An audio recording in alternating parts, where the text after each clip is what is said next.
Hello, everybody. Welcome to another episode of Beyond Talking Points with Matt and Matt. Today, we are going to have a conversation about the media. What do we think about the media? What do we think about the media's role in politics and social policy? Do we think the media?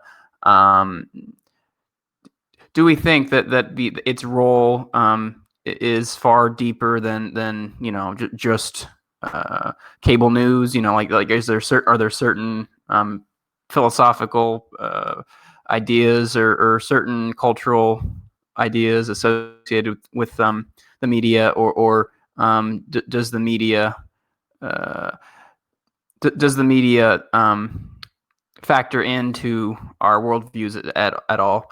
Um, and to springboard the conversation, my co-host and I watched an old interview, Rachel Maddow, or an old interview between Rachel Maddow and Jon Stewart. Rachel Maddow was interviewing Jon Stewart on her show, and Jon Stewart for years has been known for his criticism of the media. And I thought it was I've seen the interview several times, and I just think it's a very interesting interview because you have someone like Rachel Maddow, who is part of the mainstream media, and then you have somebody else who is a political commentator of sorts, but also an outsider. He's not part of the mainstream media. He's a comedian. And he's just a comedian giving or talking about. He's someone who's talking about the news and politics comedically, but he also has a point of view, and it's not just for laughs. It's also to I guess in Stewart's mind, to make the world a better place. But anyway, I thought this was a worthwhile conversation because I think we both have negative opinions of the media, but I think we have negative opinions of the media for very different reasons, or our negative opinions stem from different, intuitions or different values. So I think that's a good introduction to what we're going to do here. I'd actually like to hear sort of your thoughts about the interview and any thoughts you have about the media first, and then I'll give you my 2 cents. Yeah, so when you recommended we watch this video because you'd seen it a few times, and I guess this is the conversation we had was I reacted negatively because in my mind I'm hearing, oh, it's a TV pundit interviewing a character who helped proliferate comedic political commentary, and that makes me think of things like Trevor Noah and John Oliver and all that like. And I don't think any of them have contributed things that are particularly valuable, in the last decade. So I'm like, why? How could this be remotely valuable to inspect? But we hadn't talked about the media at all, and I figured I'd give it a shot because I shouldn't out of hand dismiss all of Matt's ideas. I guess that might be a little unfair to do, sometimes. So I watched it, and he does bring up interesting points, and at the worst, I guess the back and forth is interesting.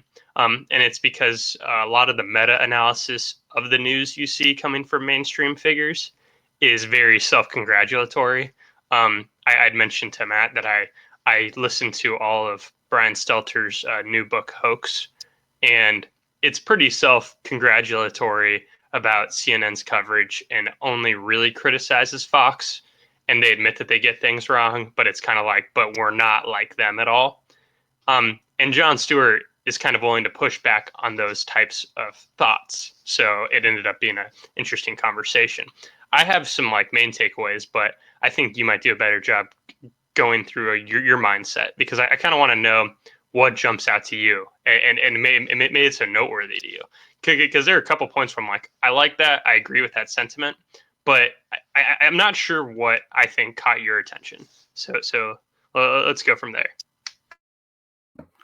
Alrighty, so I tossed the ball to you, and you're tossing it back to me. I see how it is. So I don't mind.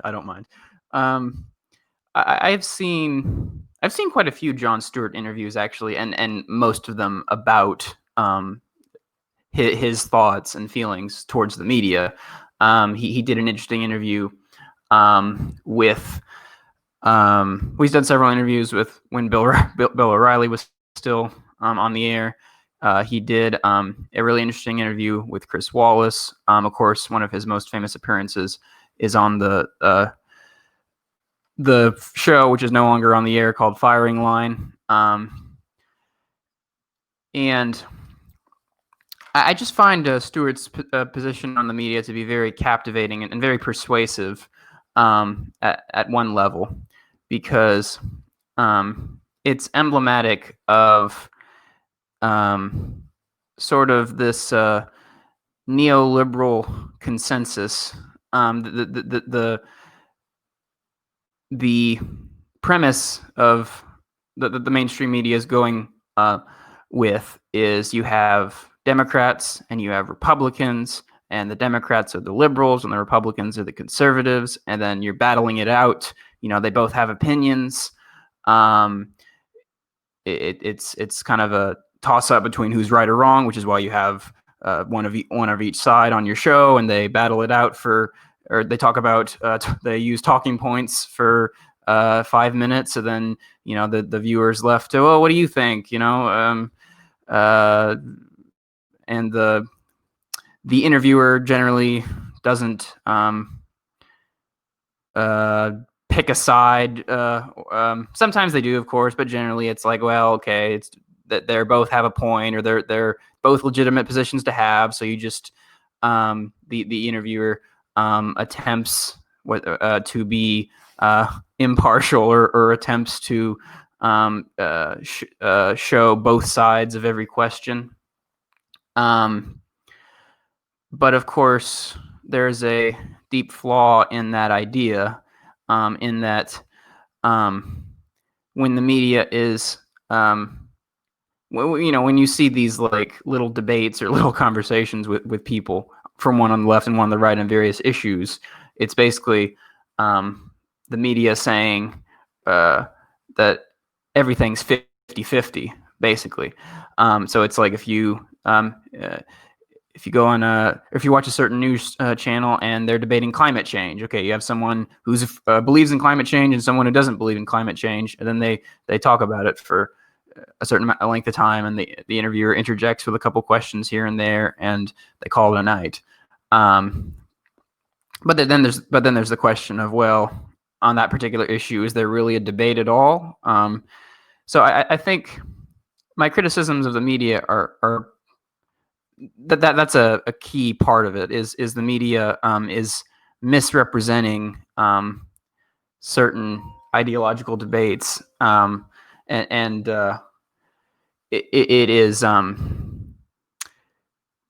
spreading, if you'll forgive the phrase, misinformation, or it is painting the narrative. The media paints certain narratives, and I think the narratives that they paint are almost always wrong, and they're wrong for all the reasons that the neoliberal consensus is wrong. I'll let you jump in here. Yeah, so I totally agree on one of the huge problems of the media. It's the corporate press. It's generally overwhelmingly coming from the perspective of the neoliberal consensus. That was the phrase I was thinking of, and I'm glad you used it. So that has all the flaws that goes with it, and I think that sets up all the other problems. I don't really think pitting the far positions against each other is that bad, because we don't even see that as much anymore. I think the main problem of it is usually how short the segment is. So it is just pandering and talking points. So it's not, I don't find the issue of presenting an argument as an issue and making things seem maybe more even than they are. I really see the issue as it has no substance, because how much substance can you get about a 90-second exchange on climate policy, right? So I think those are just useless. I think it's noise. I don't think there's anything to be gained from it. So when we're talking about things like how Jon Stewart keeps bringing up how Fox News is ideological but not necessarily partisan, I think Fox News, well, I mean, the Fox News kind of has a rift between them and Trump to some extent. So some hosts are all in on Trump, and some specifically don't like Trump, even though they're ideologically closer to Trump than Biden. So you can argue that shows that's more ideological than partisan, because if they're partisan, then every single person would be clearly falling in line. I think the point is, though, is that bringing up the difference between ideological and partisan is what really shows its colors when you look at like CNN and MSNBC and just general news coverage, because they all operate by interpreting the information they report on, even when it's supposed to be unbiased, through the lens of the neoliberal preferences and ideologies. So when there's a story about why a Republican is blocking a stimulus package, it is almost always, unless it's coming from a specifically right-wing outlet, it's always going to have this tinge to it about how stimulus is a good thing. And it always has these little implications that that's inherently true. And I don't think that's a reportable statement, because I don't think that's true. I think that's an opinion based on their ideology. But it wouldn't even show up in like an opinion piece. It would show up in the reporting with the implication that these are the things that should be prioritized, because these are the things that neoliberals would prioritize. So I think that's one of the real follies of the news. And I think that's something that Jon Stewart bringing up, the ideological versus partisan nature, is important. Because a lot of times in the reporting, they won't be partisan, but they'll be ideological. And I think that's an issue. Okay. Did you freeze? Are you able to talk? Can you hear me still? I can hear you. I can't hear you. Okay, you're back. Hello? Oh. Okay, we can cut that part then. You're back now. I finished my thought and paused if you're able to jump in. Yeah, I had a few things to say about what you said. I'll pause like 3 seconds. So I guess I would add the caveat to the first point you made, that I'm not necessarily against taking someone of one position and someone of the. I'm taking people from the extreme ends of certain issues and having them talk about it. I guess my point was more that there on certain issues, like I think certain things are just you're not really, if you think they're a debate, then you're just misinformed. There are certain things that are just so basic to if I may use certain buzzwords like truth or morality, that it seems absurd to me that we would debate them, and so I just think the media doesn't have a sense of when there are legitimate debates and when there are not legitimate debates. Everything is a debate from the perspective of the mainstream media. Now the second point you mentioned about the distinctions between partisan and ideological, I think that's an interesting perspective. At some level, you could say that ideology is not, or you can't escape ideology, or rather, everything is ideological at some level. But then there is the question of there's the question of can you, or how objective can you get in journalism? How objective can you get when you're reporting the news? How objective can you get when you're writing articles about the deficit or stimulus checks being blocked and whatnot? Because pure objectivity is impossible. But I don't think that means objectivity in journalism is completely. I don't think it's possible to be completely objective, but I don't think that means objectivity doesn't exist, if that makes sense. I think there are ways to for journalism to be as objective as possible while acknowledging the inherent subjectivity of politics. And I just don't think the mainstream media is concerned with that. As we both agree, the mainstream media perpetuates the ideology of, to use a buzzword from Tucker Carlson, the elites, the uh, the philosophy, the worldviews of the elected leaders, and that really goes all the way from any outlet you can, any news outlet you can name: NPR, CNN, MSNBC, Fox News, ABC, CBS, NBC. All of these outlets, that they represent the opinions, the spectrum of opinions of the rich and powerful. And that the differences come from the fact that obviously not all rich and powerful people believe in the same things. So yeah. Yeah. So on the objectivity front, I'm one of those objectivity skeptics, but I would say that you can be more objective than other sources, right? So I don't think there is pure objectivity, but I think you can be relatively objective compared to other inflammatory sources. My issue isn't actually that they aren't objective enough, because I don't really have a preference of if they're objective. I like a lot of subjective news, and I think that actually is more beneficial than listening to things that try to put on a facade of objectivity, but then they miss it in little ways. I would rather things are kind of openly acknowledging their worldview and then reporting it. And then it's like, okay, I just listened to The Economist talk about this, but I know The Economist are neoliberal Keynesians, right? So it's like, I know that when I read this reporting, a lot of it is facts, but a lot of the things that are, in between the facts, the small things, all of those have these assumptions probably built into them. And it's like, this, but I've told you that I've been a listener of the Daily Wire for years. And as I've become more of as I became an ANCOM, and before that a libertarian, but before that essentially a constitutional conservative, or whatever you'd call like a Ben Shapiro type, it's like I've agreed with them steadily at a decreasing rate, but it doesn't mean that I don't like hearing their opinions on why things are right and wrong, right? I get a lot out of hearing why Ben Shapiro thinks something that happened is wrong. And it doesn't matter if I agree with him. He's just very representative of a certain line of thought based on a certain ideology. And I think that's very beneficial to understand.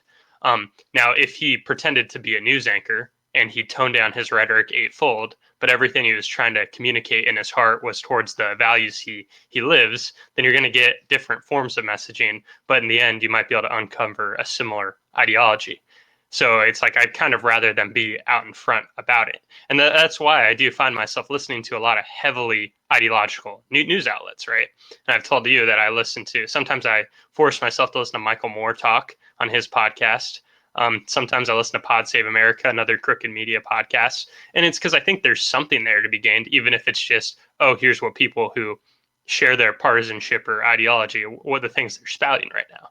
And it's not to take it as, oh, here's the objective truth. I kind of do think you need to hear the different arguments to get the brain start rolling, because sometimes you can't just hear, oh, this happened, and then have an intuition until you hear two different sides, or five different sides for that matter, argue about how you should react to it.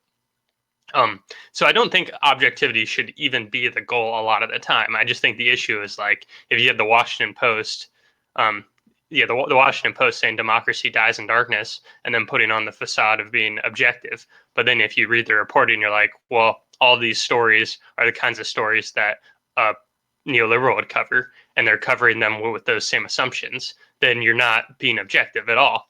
And that's what a lot of people are led to believe. And that's why when I talk to a person who's a pretty standard Democrat, if my source isn't the New York Times to follow up a point I say, then my point's probably not going to be well received. And that's why I specifically know a lot of New York Times articles that back up points I have to say, because I know those are the only things that a lot of Democrats will listen to, right? Because that's kind of how our news has been polarized. And only certain things are viewed as trustworthy and objective, even if I wouldn't say the New York Times is objective. But some people believe that because that's the facade the New York Times put up. And 20 years ago, they were probably a lot more objective than they are now. So yeah, that's what sets me off on that front. If you want to close that door and move on from objectivity, that's fine. I'll let you get the last piece in on that front. I'm not sure. We might be quibbling over words. We probably don't. I'm not sure if we disagree as much, or if we really disagree much at all, or if this really truly is like a fundamental difference between the two of us. I think the way I would describe this is what is the role of a journalist? What is the role of the news?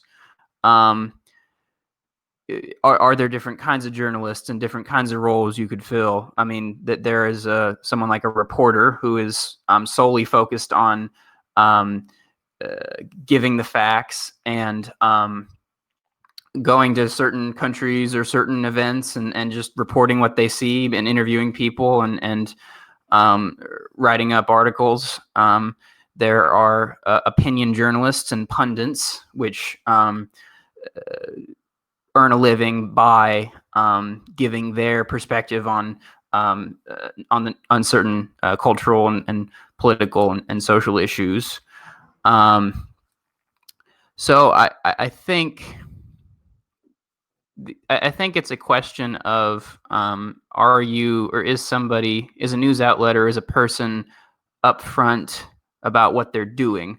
Are they masquerading as a reporter even though they're an opinion journalist, or are they upfront about, I am an opinion journalist, I'll give you the facts, but then I'm going to use my ideological philosophy to interpret those facts.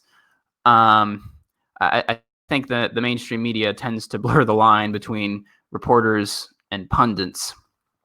And to broaden out this conversation even further, I think that the part of my insistence on a certain level of objectivity in the news and in journalism comes from the fact that, and this is a pretty like old idea, the idea that journalists are in opposition to the government, or they have the press has an antagonistic relationship to the government. And that's exactly the kind of relationship that the press should have with the government. The people in the press and in the media need to scrupulously analyze what our elected leaders say, what they're doing, the kind of policies they're promoting, the kind of legislation they're trying to get passed, their voting record. Are they doing what they actually claim they were going to do, or are they hiding something? Are they corrupt? Or do they have $90,000 in their refrigerator? That this is the kind of thing that the press should be doing. And so that's part of the reason that I'm not willing to say, well, there's no objectivity in journalism at all. It's all subjective. Our elected leaders need to be held accountable by people who put in the time, do the research, and are able to say, okay, this politician said this, or said they believe this, this, and this, but in practice, this is what they're promoting, or this is what they're doing. Or this politician said this, and the facts just don't bear it out. I don't know if you have any closing thoughts on that, or if you want to move on to something else. I think what you just said is kind of, it's moving on to a different branch of that conversation. And I think that's worth going down a little bit. So part of what I'm hearing is, in a way, there are branches of what it means to be in the media, right? So you open up the New York Times and, well, maybe that's a bad example because people say the reporting is biased, but, there's supposed to be a lot of reporting, and then eventually you get to the opinion section. But in the reporting section, you should be able to get hard facts about what's happening. But then there should also be people who are like, an investigative story should pop up in there every now and then. And then there should be stories about how people have contradicted themselves, almost like to some extent within reporting itself, you're kind of keeping people consistent. or at least the people who are doing the reporting would ask whoever the president is, no matter who the president is, hey, you said this last week, now you're saying this, why? And then you could report on that answer. So to some extent, it's like I agree that those branches are distinct and they all serve a role. And we've definitely seen a tectonic shift towards the opinion side as opposed to the investigative side or a nonpartisan, non-ideological side. If you compare the pressers for Trump and the way he's asked questions to the most recent presser for Biden, they are drastically different because it seems like the reporters aren't willing to ask Biden a lot of tough questions.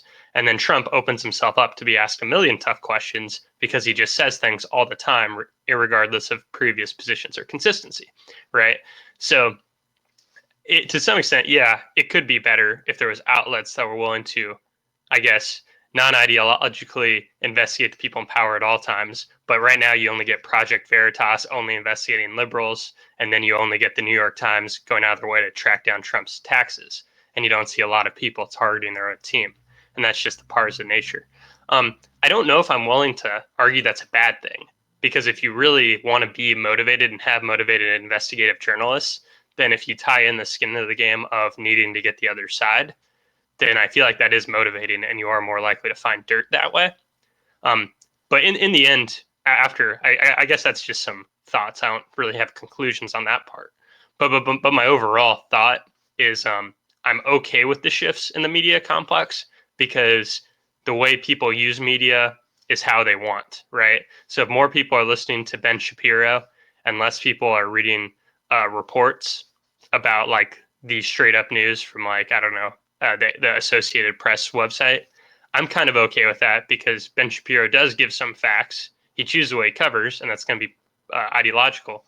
But then he says something, and if those people just only want an hour of news a day and they'd rather hear an hour stream of consciousness spoken word op-ed from a neocon, then it's like that's fine. That serves their preferences, and it's like I like getting my news from a bunch of stuff that contradicts each other and then sussing it out.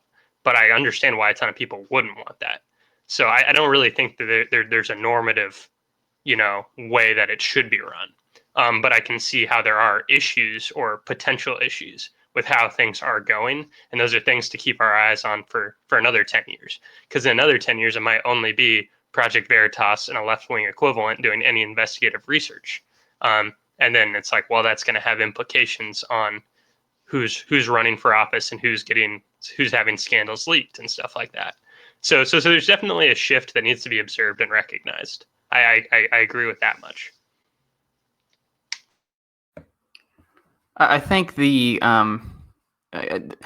is why I was saying earlier, this could be just a fundamental difference between your worldview and my worldview, in the sense that I think it all boils down to, at some level, do you believe in something? And we don't, and I promise I won't go down this rabbit hole too much, but like, do you believe in the concept of truth, or does someone believe in the concept of truth, or do you believe objectivity is possible at all in any form or fashion? Because if one's going to go full postmodernist and be like, no, there's no truth, there's no objectivity, everything's subjective, then pretty much my whole argument falls apart. But I'm not full on. I don't go full postmodernist. So I think that there is a certain level of objectivity that I expect from journalists and people in the press and people in the media, even if their main shtick is giving opinions. So remember back in the old days when we talked about the Jordan Peterson, Sam Harris debates, and we finally did the fourth one. But back in the old days when we did the first one, there was something I honed in on. It's still probably like one of my favorite things Jordan Peterson ever says. And you can argue it's a postmodernist thought, I guess. I haven't studied a lot of the postmodernist thinkers, and I know that a lot of people think they've been mischaracterized, so I'm not willing to touch if it's actually accurate. But Jordan Peterson pretty much says there are an infinite amount of facts in the world, and you need some sort of value structure to interpret them, or else you literally run into an infinite amount of information to characterize on pretty much everything. Because like if I look at the desk I'm recording this on, it's a black desk, but it's also not a white desk, and it's also not a green desk, and it's also not a yellow desk, right? So there's an infinite amount of information characterized by pretty much every statement, and we need some way to interpret it. So on like a big picture level, you can't be objective technically because you have to say what things are worth covering in the news. Now, fortunately, we generally have on average similar values to some extent in terms of like, well, we think if you're in a pretty safe area, you probably think like the rare homicide should show up on your local news. So you're like, so people, if there were very few homicides in their neighborhood, would be like, well, that's worth covering, and that would be agreed upon by consensus. But certain town halls about certain random issues are only going to be important to 0.5% of the population that cares that now they can't let their dog off a leash when they walk down their street because of a new city ordinance, right? So maybe that won't get any play, but everybody agrees a homicide should. So it's like, how can you argue what is the correct one? And it's like, well, you can't, because there's a value structure, and everybody does have different things that affect them differently. And then I use the small example and the big example, but there's so many on the line things that come up every single day when it comes to policies and meetings and all this. So things that generally fall in line with the neoliberal consensus are what make the news. So that's like what I think inherently can make it ideological, which in turn carries its own bias, even when they are reporting the facts, right? So because they've chose stories that are based on their ideology. So I would argue that there's clearly an objective direction you can go, because you can work towards an idea that is like clearly less repulsive than somebody just screaming obscenities with no facts and only vaguely alluding to things that happen. So like you can be directionally more objective. It's just well, once we start talking about absolutes, that's the only time I get fuzzy on things and sound like a postmodernist, because it's just like, well, how can you be absolute when a reporter has to choose what they report on? And then that kind of decision is bound to be bogged down by certain types of ideals, and even if they're widely shared, they're still not objective ideals. So that I think that's the core thing that we appear to disagree on. But I think that's like the extent of my thoughts on it. It's like if you respond and criticize that, that's fine, but I probably won't have much more to say on it. I think that's the extent of the intuitions that are running up against each other with us. Well, actually, it's interesting if you say we disagree, because hearing that, I think we agree. So maybe we disagree on whether we even agree, because it's all about everyone says everything's a spectrum. So forgive me, but I'm thinking of objectivity as a spectrum. Yeah, on the one side, it's completely subjective, or something's completely subjective supposedly, and the other side, something's completely objective. And I think there's a certain level of objectivity that journalists and the press and the media can arrive at. That's not to say that anyone has perfect knowledge. That's not to say that people's values or intuitions don't go into the journalistic process.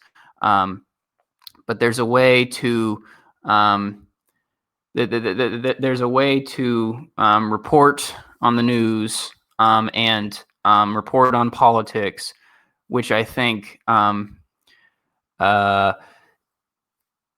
allows for people to engage with the issues honestly. This is I'm going to go on a slight rant, but it's a relevant rant. I think one easy example as to why the mainstream media doesn't often engage honestly with the issues is how the mainstream media treats certain politicians. So, for example, Donald Trump is always whining about how the media hates him and the media is unfair to him. And he didn't go to the famous White House Correspondents' Dinner. He has a lot of press conferences, but he's obviously in those conversations in those interactions with the journalists, he's obviously very annoyed and gets very petulant when you ask him certain questions. I'm willing to say that many in the mainstream media did have or do have a bias against Donald Trump. I think that I think that's true in the sense that Donald Trump just drives many liberals around the bend and makes them kind of lose their senses at some level, and that's trickled into the media. I think, generally speaking, people in the media are more left leaning.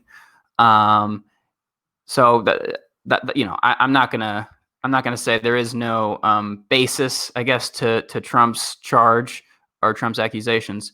And then you look at the treatment of former presidents. So because Donald Trump is now the evil man, or because he is the president that um, the liberals in the media don't want, they suddenly have very rosy. They're suddenly putting on their rose-colored glasses when it comes to former Republican presidents, and then so basically you have people in the mainstream media saying, "Well, I didn't like George Bush, but at least he wasn't Donald Trump." And then, of course, I would say the media has a pretty flowery view of Obama as well. And I think this derives from another part of the thought process that goes into mainstream media. They're looking for a sense of respectability, a sense of decorum. And Trump just doesn't have that decorum, and he doesn't act respectably. But you could say, well, Trump and Obama did similar things as president, but only Trump gets the blame for it. That's not to say that Trump and Obama. I would say Trump. I'm not saying that Trump and Obama are therefore one and the same. But I think there's a certain kind of moralism in the media, which is not warranted. But at the same time, you could say that there's also a lack of morality. So I guess to kind of put this rant in a tweet length statement, the mainstream media is excessively moralistic when it shouldn't be, and then it's not moralistic when it should be. Because Obama might be respectable, but he got us in 8 wars. The drone strike program was horrible. I don't hear the mainstream media covering that. So that's kind of another aspect of this whole conversation. Yeah, I think I don't think I disagree with you really on that front. It is interesting because a lot of the news anchors seem fairly genuine in what they believe, yet they often flip on issues that you could easily argue they're doing for short-term political gain, right? So deciding that George Bush is okay now and we should treat him endorsing Biden once the results came in and Trump wouldn't concede. It's like, oh, but look, the George W. Bush Center or whatever sent their congratulations to Biden. It's like, we care what George Bush thinks because he's on our team now. Isn't Trump evil? And it's like, yeah, it's a farce. But I guess this is why it comes down to I'm fine as a informed observer saying, look how clearly they contradict themselves. So you shouldn't use them as an authoritative figure.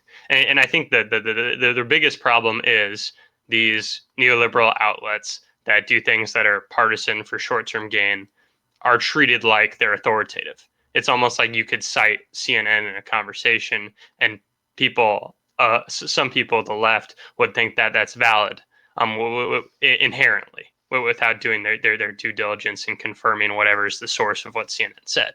And that's really just not the case. I mean, some of what they report is probably true, but you have to acknowledge that they clearly have their preferences and their goals. Now, I think the other thing I wanted to try to squeeze into this episode from that interview is how Jon Stewart mentioned the 24-hour news cycle. And I think this is my favorite point he mentioned, because it's why I actively hate news for the most part. And it's because every day there has to be a story. And I think the overwhelming amount of stories that are hyped up and you'll see causing something to trend on Twitter are generally noise, and they have almost no value in terms of other than it being a thing to argue about for the one day online. There's generally no value in hearing about it. You'll forget about it in 2 weeks. It's not going to advance any issue, and it's not going to play in the effect of any policy. It's just fodder for people to argue about on TV or on Twitter. So like anytime you hear a story where it's like, this might be a bad example, but like Don Jr., I think, got tested positive for coronavirus. And it's a headline that Politico can post. And then a bunch of people on Twitter are like, see, that's what you get for thinking it's a hoax. And then people are like, oh, and even Don Jr. got coronavirus. And it's like, wow, this is some, and John Jr. is a young guy who's healthy and will overwhelmingly likely that he will come out of this completely fine in like a week, right? And it's not even stated if he has symptoms. He just tested positive.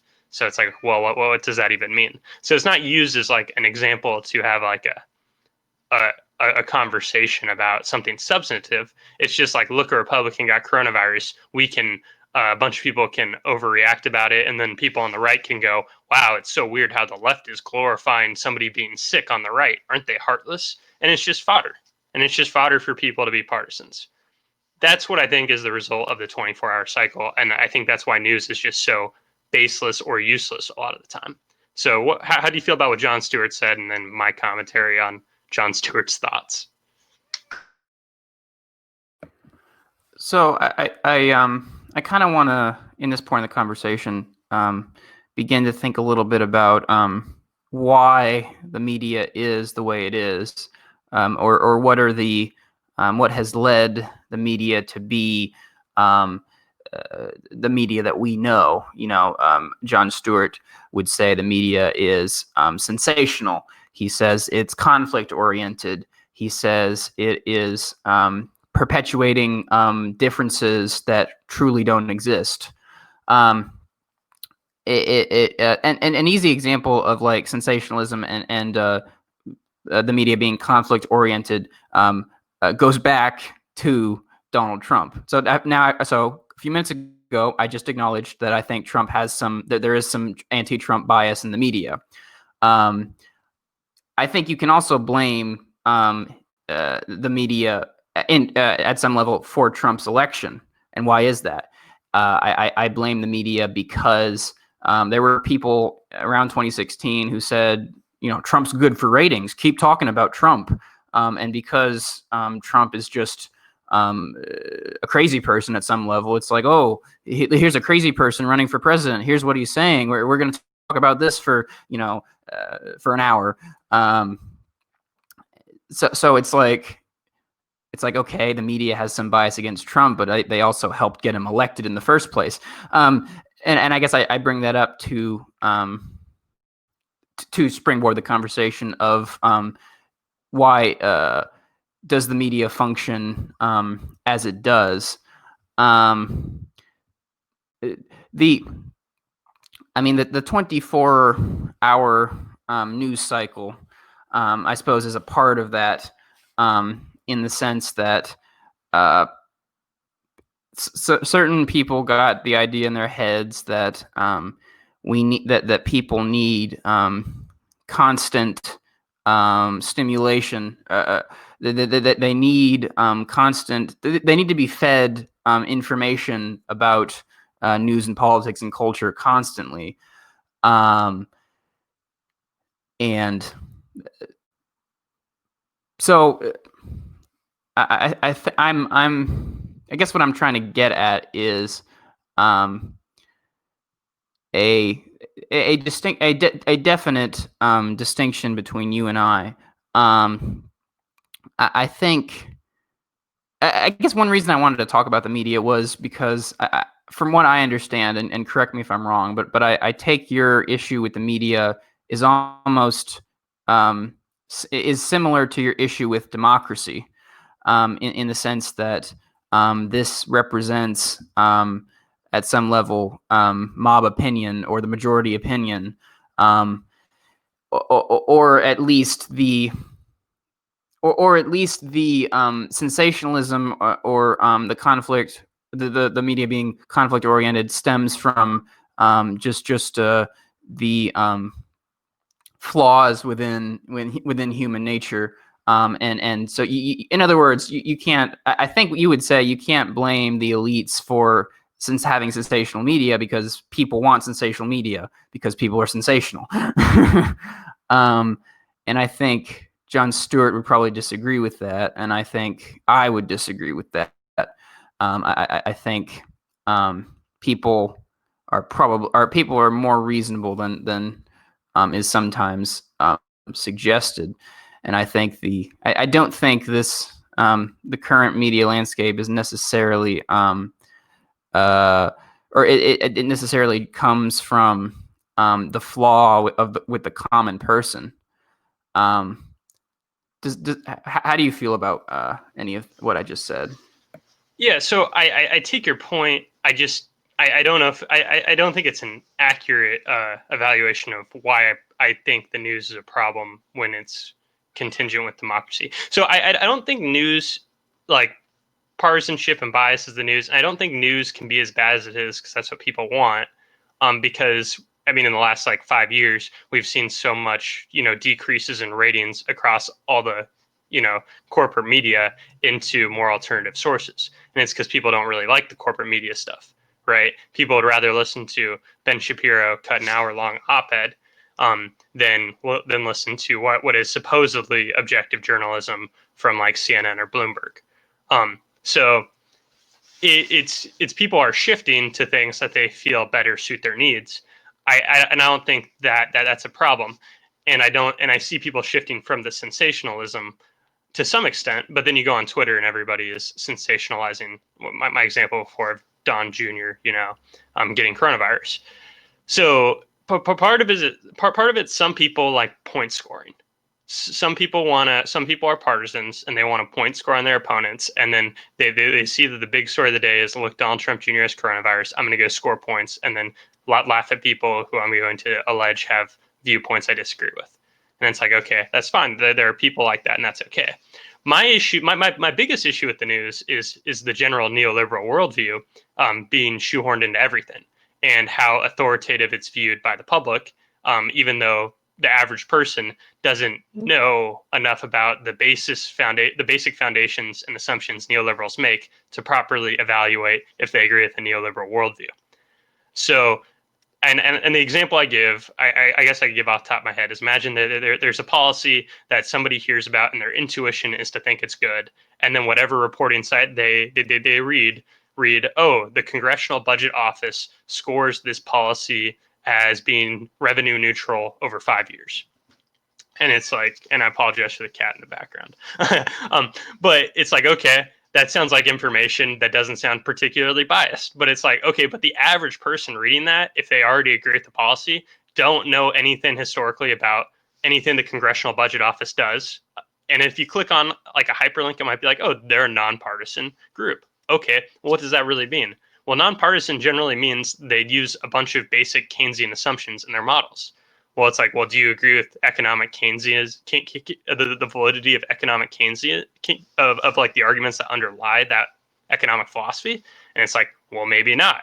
It's like people don't know because people don't know much about economics. So it's like, well, I feel like I'm informed now because I read an article that seemed unbiased and it told me the CBO thinks something. But it's like, it gives you the facade of knowing things you don't know. So I think people believe, especially if they consume a lot of news, that they're more informed than they are, instead of knowing that in the end, we're probably all fools because every field of policy is so niche that, and economics can be complex, or it's just so heated in terms of if you actually look at the underlying assumptions, that it's like, well, unless you fleshed out a ton of other things, I don't really think you can even be informed. But the news can give you a facade of being informed. That's why the people I universally tend to dislike the most are the people who listen to NPR and think they know things about politics. I think those are like the lowest form of humans in like a really messed up way. I guess I could say that in terms of like having conversations about politics, because they see NPR as authoritative source because it attempts to be nonpartisan to some extent.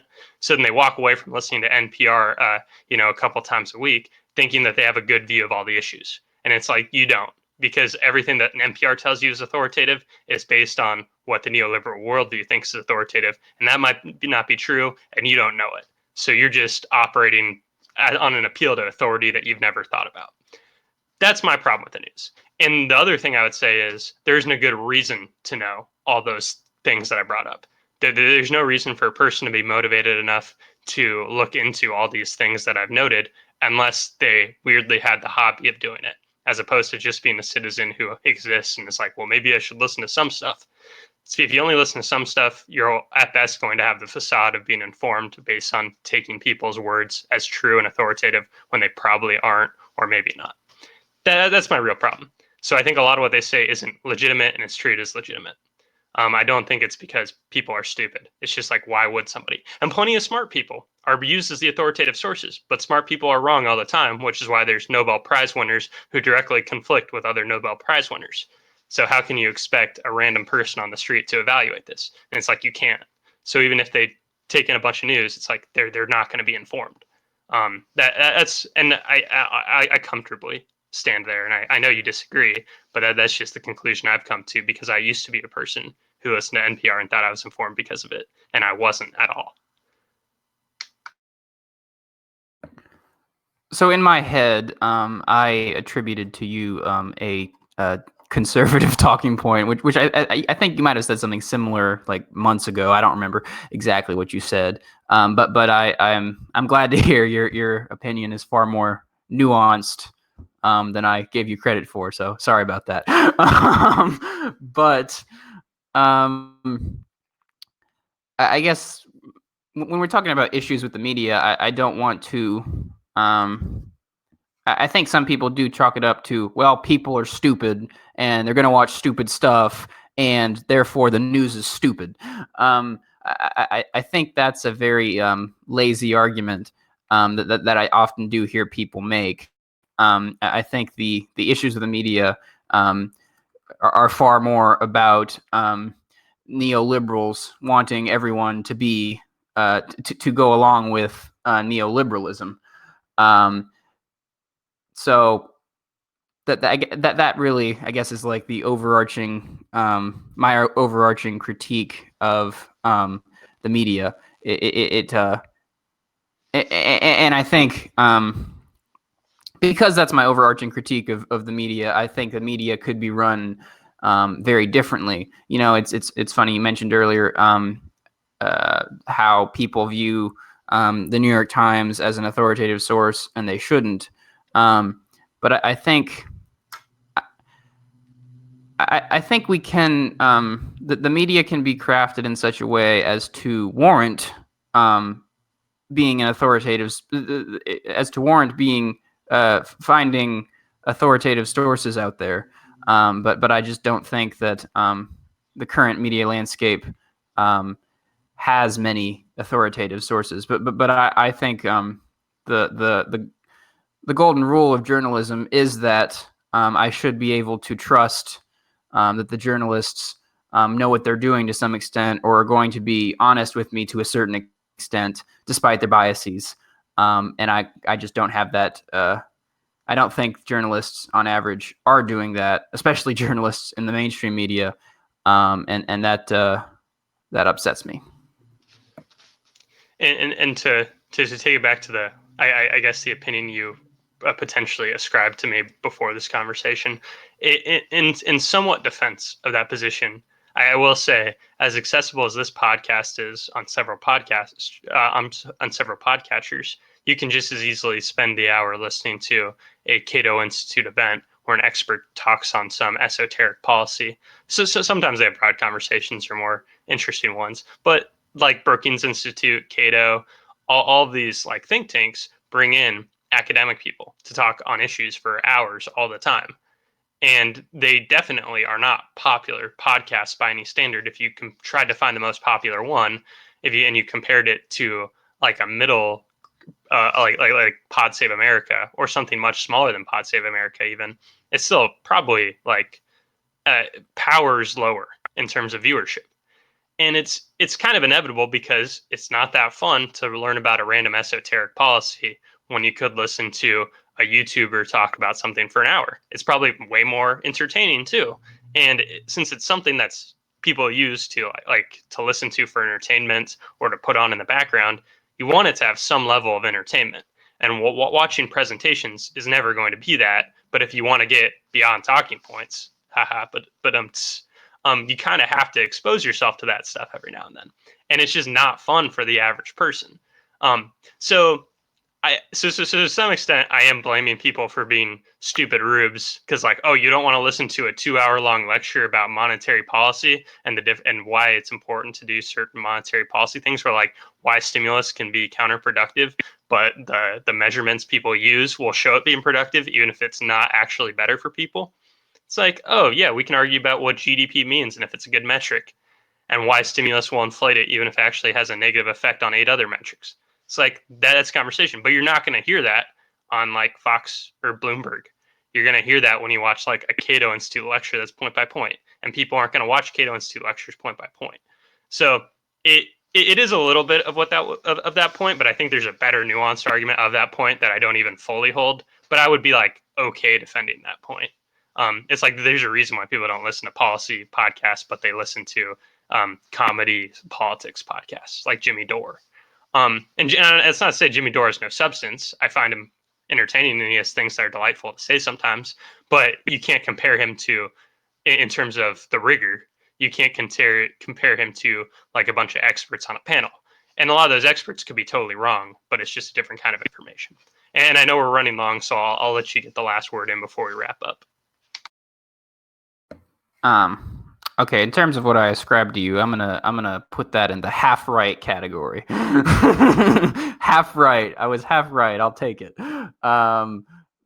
But I guess to give my like closing statements, the reason I sent you the link to this conversation was basically because it was between Rachel Maddow, who was because it's her job, she was defending MSNBC and saying, no, John, you don't understand. Or basically what Jon Stewart was saying is, at some level, MSNBC is imitating Fox. He does say he doesn't think they're exactly the same, and he thinks Fox is a special case. But he was saying, MSNBC is basically like, diet Fox News or Fox News light, or in a liberal, in a left wing direction, of course. And Rachel Maddow was saying, well, no, John, we are objective journalists. We're doing what we should be doing. It's not fair to compare us to Fox News, and you're not. You're not giving us enough credit. And I think I completely agree with Jon Stewart in that part of the conversation. It was, if any part of the conversation was cringy, it was the times when Rachel Maddow was forced to defend the network that she works for. And I would probably go along with what Jon Stewart said about Fox News and MSNBC not necessarily being one and the same, but I do think I think their business models are quite similar, and that is why I dislike both of them immensely.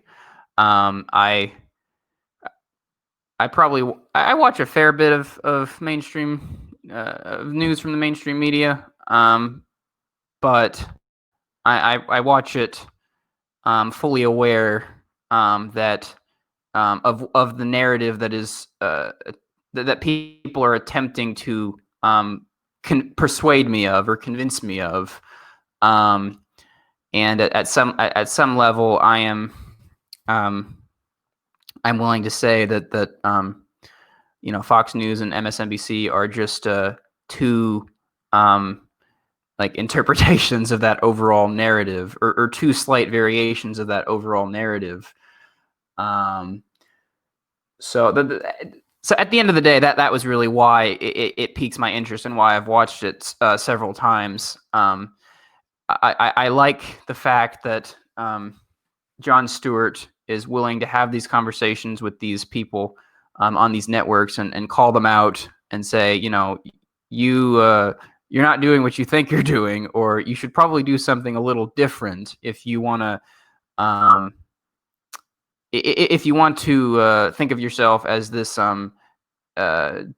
investigative journalist, or as this person who's really putting their money where their mouth is and is really guided by some moral compass, then you really need to think about what you are associating with, what you are a part of, and perhaps fight to change the media landscape and change journalism as a profession. So if you guys enjoyed this episode, feel free to leave us a review or a rating. You can find us on all podcatchers, so like Apple Podcasts, Spotify, Stitcher, etc. And you can listen to us there. You can find us on YouTube by searching The Anti-Philosopher and Beyond Talking Points. That's the account that Matt has been uploading the episodes under. And then you can see our faces as we argue, and you can see how overgrown my beard is getting. And you could also casually notice when we record it by seeing that I'm wearing a coat in some episodes, even though I'm inside and I'm just too cheap to turn that heat up higher. So you can enjoy all that fun stuff if you watch the YouTube version. Other than that, we're going to have more fun arguing about stuff next week, and I hope you guys enjoyed. So signing off, it's Matt.